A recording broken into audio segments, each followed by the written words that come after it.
स्वागत है आपके अपने यूट्यूब चैनल फॉर स्टडी में। और आज हम लोग इस वीडियो के माध्यम से जानने वाला है, ये मेरा इंग्लिश का फर्स्ट क्लास है। ठीक है, इंग्लिश का ये मेरा फर्स्ट लेक्चर है। जिस प्रकार से आपको देखिए फिजिक्स का कंप्लीट हो रहा है, फिजिक्स का देखिए कंप्लीट हो रहा है, केमिस्ट्री हो रहा है, बायो हो रहा है, ठीक है, हिंदी हो रहा है, सोशल साइंस हो रहा है। मतलब कि क्लास 10th का आपका पूरा प्रिपरेशन देखिए करवाया जा रहा है। और सेशन 2024 से 2025 का है। और लेकिन ये इंग्लिश जो है एक ऐसा सब्जेक्ट है जो 10th में भी वही पढ़ना रहता है, 11th में भी वही पढ़ना रहता है, 12th 9th 10th मतलब जो भी रहता है ना, सब में इंग्लिश एक ही पढ़ना रहता है, सिर्फ उसका बेसिक चेंज हो जाता है। ठीक है, तो दोस्तों ये देखिए दोस्तों, इंग्लिश का आप लोग ये बहुत इंपॉर्टेंट सब है। इंग्लिश का एकदम पूरा बेसिक से आप लोग को बताया जा रहा है। तो सबसे पहले देखिए, व्हाट इज इंग्लिश। इंग्लिश आखिर है क्या। तो English is a non phonetics language. Non phonetics का मतलब होता है ना कि गैर ध्वनि वाली भाषा। जैसे हम बोलेंगे कुछ और उसका अर्थ कुछ और निकलेगा। जैसे फ्यूचर है ना, तो इसको अगर जो हम पढ़ेंगे, अगर जो ककहरा जिसको आप बोलते हैं, ककहरा के फुटूरे हो जाता है। ठीक है, फुटूरे हो जाता है। लेकिन अभी जो मॉडर्न इंग्लिश है, मॉडर्न इंग्लिश के अनुसार अगर जो देखेंगे तो फ्यूचर पढ़ा जाएगा। ठीक है, फ्यूचर इसको पढ़ा जाएगा। तो इस प्रकार से ना है, क्या है कि मतलब गैर ध्वनि वाली भाषा है, मतलब कि बोलेंगे कुछ और पढ़ा जाएगा कुछ और। ठीक है, तो आप लोग समझ चुके होंगे कि इंग्लिश किसे कहते हैं। English is a non phonetics language. ठीक है, इंग्लिश एक गैर ध्वनि वाली भाषा है। अब देखिए, जिसका देखिए यहाँ पर देखिए, जहाँ नॉन फोनेटिक का अर्थ लिखा हुआ शब्द के उच्चारण में परिवर्तन, या फिर देखिए, या फिर नॉन फोनेटिक का मतलब समझ चुके होंगे, जो मतलब कि बोलेंगे कुछ और लिखा हुआ शब्द में वह चेंजिंग हो जाएगा। ठीक है, अब देखिए इंग्लिश का बेनिफिट आखिर क्या है, इंग्लिश का फुल फॉर्म क्या होता है, क्योंकि आप लोगों को बेसिक से पढ़ाया जा रहा है। देखिए, first class of English introduction, आज का इंग्लिश इंट्रोडक्शन है। ठीक है, तो देखिए इंग्लिश बेनिफिट मतलब इंग्लिश का फुल फॉर्म हम अभी बताएंगे। तो ई का मतलब होता है इनलार्जमेंट ऑफ माइंड। मतलब क्या होता है ना कि इनलार्जमेंट का मतलब होता है विस्तार। ठीक है, इनलार्जमेंट ऑफ माइंड मन का होता है विस्तार। ई का मतलब इनलार्जमेंट ऑफ माइंड। एन का मतलब होता है नाइस नेचर, सुंदर स्वभाव। ठीक है, सुंदर स्वभाव। आप लोग से देखिए थोड़ा सा एक रिक्वेस्ट है, आखिर ये सब तो एग्जाम में पूछा नहीं जाता है, लेकिन अगर जो नॉलेज के लिए बोले, नॉलेज और ये मतलब कि बेसिक के लिए बोले, तो आप लोग याद कर लीजिएगा। ठीक है, क्योंकि बेसिक में आपको थोड़ा सा काम आ जाता है, या फिर समझ चुके होंगे। देखिए, और एन जी का मतलब होता है ग्लोरियस फ्यूचर, मतलब होता है सुनहरा भविष्य। ठीक है, जी का मतलब होता है ग्लोरियस फ्यूचर और सुनहरा भविष्य। और एल का मतलब होता है लिंक विद द वर्ड, मतलब संसार से जुड़ना, लिंक कर रहा है, लिंक विद द वर्ड, संसार से जुड़ रहा है, विद किसके साथ, वर्ड। और देखिए आई का मतलब होता है इंटरनेशनल पर्सन, मतलब कोई इंटरनेशनल का मतलब अंतर्राष्ट्रीय, पर्सन का मतलब होता है व्यक्ति, अंतर्राष्ट्रीय व्यक्ति। ठीक है, और देखिए एस का मतलब होता है स्मार्टलेस, स्मार्टलेस का मतलब निखार होता है। ठीक है, एच का मतलब होता है हुनर, हुनर का मतलब होता है प्रतिष्ठा। तो दोस्तों देखिए किस प्रकार से कितना मज़ेदार तरीके से बताया गया। ठीक है, तो हाउ इंग्लिश बिगेन, एक सेकेंड ब्रो। देखिए, हाउ इंग्लिश बिगेन, अंग्रेजी की शुरुआत कैसे हुआ था, आखिर अंग्रेजी का शुरुआत किस प्रकार से हुआ इंडिया में। ठीक है, इसको हम जानने वाले हैं। तो देखिए, सम जर्मेनियन पीपल, ठीक है, कुछ जर्मनी के लोग, सम जर्मेनियन पीपल मतलब कुछ जर्मनी के लोग अटैक ब्रिटेन इन 449। देखिए ध्यान से आप लोग समझिएगा, सम जर्मेनियन पीपल, कुछ जर्मनी के लोग अटैक ब्रिटेन इन 449, मतलब कि अटैक किए थे ब्रिटेन पे, कब किए थे, 449 में किए थे। ठीक है, तो कुछ जर्मनी के लोग क्या हुआ, ब्रिटेन पे अटैक किए थे 449 में, अटैक मतलब हमला किए थे 449 में। ठीक है, एंड सेटेड देयर, एक second, and settled there language was called English, और उनका इंग्लिश और उनका जो लैंग्वेज था ना, वह उनका लैंग्वेज इंग्लिश कहलाया। मतलब आप लोग देखिए समझिए, सम जर्मनियन पीपल, कुछ जर्मनी के लोग जो है ना, सम जर्मनियन पीपल, ये जो जर्मनी यहाँ वर्ड आ रहा है, इसको हाईलाइट कर देते हैं। देखिए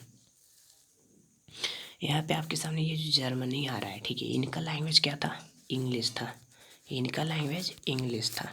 और वही अटैक किए थे इंडिया पे, कब किए थे, 449 एडी, मतलब ईस्वी पूर्व में होता है। ठीक है, एडी का मतलब होता है ईस्वी पूर्व। और 449 में जब ऐड किए थे ना, तो एंड सेटेड देयर लैंग्वेज, मतलब उनका जो वह यहाँ पे आके बस गए, और उनका भाषा इंग्लिश था, इसलिए भाषा इंग्लिश कहलाया। नहीं आया होगा समझ में, फुल कॉन्फिडेंस के साथ हम बोल सकते हैं कि आप लोग को नहीं आया होगा। ध्यान से समझिएगा। सम जर्मेनियन पीपल, देखिए सिंपल पहले क्वेश्चन आप लोग समझने की कोशिश कीजिएगा। अंग्रेजी की शुरुआत किस प्रकार से हुआ। सम जर्मेनियन पीपल, कुछ जर्मनी के लोग थे, ठीक है, वह अटैक किए थे ब्रिटेन पर 449 में। और क्या हुआ ना कि वह वहीं पे मतलब सेटल देयर देयर, मतलब कि वह अटैक किए थे और वो सेटल हो गए थे इंडिया में ही। और उनका इंग्लिश, उनका लैंग्वेज जो था इंग्लिश था, और इसलिए और वो मतलब कि जब यहाँ पे वो ब्रिटेन वाले लोग जब इंडिया के ऊपर मतलब कब्जा कर लिए थे तो अपना भाषा का प्रचार कर दिए थे, ठीक है। तो पहले में छोटा छोटा चीज़ होता था, भाषा हो गया, धर्म हो गया, यही सब का प्रचार ज़्यादा होता था पहले में, ठीक है। और ज़्यादा सोना बोना वो उतना कुछ रिलेटेड नहीं था, ठीक है। ऐसे भी तो भारत को सोने की चिड़िया का दोस्त देश कहा जाता है। देखिए एक बार और हम बता देते हैं। कुछ जर्मनी के लोग अटैक किए थे ब्रिटेन, कुछ सम जर्मनी पेपर अटैक ब्रिटेन 400, मतलब कि कुछ जर्मनी के लोग ब्रिटेन, कुछ जर्मनी लोग जो थे अटैक ब्रिटेन, मतलब ब्रिटेन पर 449 में हमला किए थे, ठीक है। एंड सेटल, और वह सेटल हो गए थे। There there there language was called English, और उनका ये भाषा इंग्लिश कहलाया। और वो मतलब कि अपना प्रचार कर दिए, और फिर वहाँ से प्रचार होने के बाद यहाँ सब भी अपनाने लगा इंग्लिश, और इस प्रकार से इंग्लिश डेवलप हुआ। और इंग्लिश देखिए ना कि इंग्लिश मतलब कि 3 का युग चला था, ठीक है। एक ओल्ड इंग्लिश का युग चला था, एक मिडिल चला था, और एक मॉडर्न चला था, ठीक है। और क्या हुआ था ना कि एक टाइम ऐसा था ना कि इंग्लिश पूरा तरह से डाउन हो चुका था, उसका इम्प्रेशन पूरा लो हो गया था, मतलब कि चांस ही नहीं था कि भाई वो दोबारा ग्रो कर पाएगा। लेकिन फिर भी देखिए आप लोग को फुल स्टोरी के साथ हम बताते हैं, ठीक है। आप लोग मतलब कि एक लेक्चर में ख़त्म नहीं हो पाएगा तो कोई बात नहीं, अगले लेक्चर में आप लोग को फुल बताएंगे हम, ठीक है। तो देखिए attack German on germanium people on British, मतलब जर्मेनियन पीपल जो ब्रिटिश पे अटैक किया था ना, तो देखिए जर्मेनियन पीपल 3 लोग आए थे अपने साथ, ठीक है। एंगल, सेक्शन और जूट्स। एंगल सेक्शन और जूट्स, देखिए सम जर्मनी पीपल, कुछ जर्मनी के लोग जो अटैक किए थे, और जर्मनी के लोग में जो 3 लोग थे, एक एंगल, सेक्शन और जूट्स थे, ये लोग थे, ठीक है। आप लोग इसको कंफ्यूजन मत होना, ये लोग हैं, ठीक है। जर्मनियन पीपल के 2 भाषा थे, एक तो जर्मेनियम है और एक ट्यूटोनिक था। अब देखिए किस प्रकार से इंग्लिश में पोर्ट हुआ, मतलब कन्वर्ट हुआ। देखिए इंग्लिश और इंग्लैंड की शुरुआत कहाँ से हुआ, अब देखिए मैटर बन रहा है। तो एंगल, 3 लोग आए थे एंगल, एंगल जो थे वह एंगल से वह इंगल में कन्वर्ट किए, एंगल को इंगल में कन्वर्ट किए, इंगल से इंग्लिशी किए, इंग्लिशी से उसके बाद डेवलप हुआ इंग्लिश, ठीक है। और देखिए और दो एंगल जो था ना वह 2 भाग में बांट दिया, एक तो भाई इंगल रहा ही, और दूसरा एंग्लकम, एंग्लकम में बांट दिया। एंग्लकम का मतलब इंग्लैंड, इंग्लाबाद और फिर इंग्लैंड, ठीक है। देखिए है ना, एंगल, एंगल से 2 भाग में बांटा, इंगल और एंग्लकम। इंगल का मतलब हुआ इंगल का से इंग्लिश ही कर दिया, और इंग्लिश से इंग्लिश कर दिया, ठीक है। और एंग्लकम में क्या हुआ, एंग्लकम से इंग्लाबाद कर दिया, इंग्लाबाद से इंग्लैंड कर दिया, ठीक है। द एज ऑफ इंग्लिश, अंग्रेजी का युग क्या था, अभी आपको कुछ देर पहले बता रहे थे। देखिए अभी क्या है, मेरा 2024 है, ठीक है। 2024 माइनस 449 अगर जो हम करेंगे, ठीक है, तो ये शायद इतना आएगा, ठीक है, शायद इतना आएगा। तो इतना साल 2023 के अनुसार अगर जो हम देखें तो अंग्रेजी का मतलब कि डेवलप, मतलब अंग्रेजी का वॉर्न कब है, अंग्रेजी ऑर्गिन कब हुआ, अंग्रेजी की उत्पत्ति 449 में हुआ था, ठीक है। द ऑर्गिन मतलब कि अंग्रेजी का उत्पत्ति कब हुआ था, अंग्रेजी का उत्पत्ति 449 में हुआ था। और देखिए अंग्रेजी का पूरा बर्थ निकालो, मतलब उसका कितना ईयर हुआ है, कितना साल हुआ है इंग्लिश का, ठीक है। तो देखिए इंग्लिश ज़्यादा साल नहीं है, इंग्लिश बहुत अभी अगर जो माने तो इंग्लिश अभी नया है, ठीक है, इंग्लिश अभी उतना ज़्यादा पुराना नहीं हुआ है।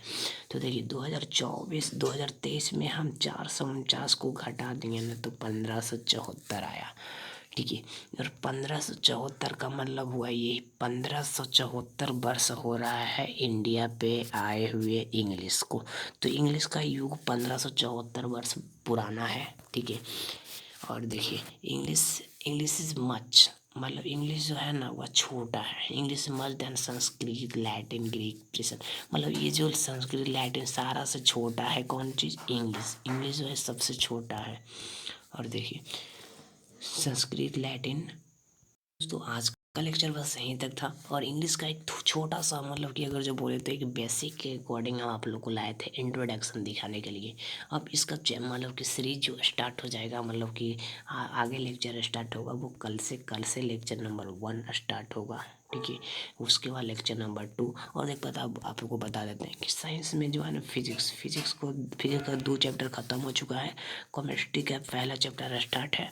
और साइड से आपको सोशल साइंस का ऑब्जेक्टिव कराया जा रहा है। और हिंदी का आपका ऑब्जेक्टिव कराया जा रहा है। अगर जो माने तो सारा सब्जेक्ट आपको कवर किया जा रहा है 2024 से 2025 का सेशन में क्लास 10th के लिए। ठीक है, तो आप लोग अगर जो चैनल पे नए हो तो चैनल को सब्सक्राइब करके नोटिफिकेशन को ऑन कर लो।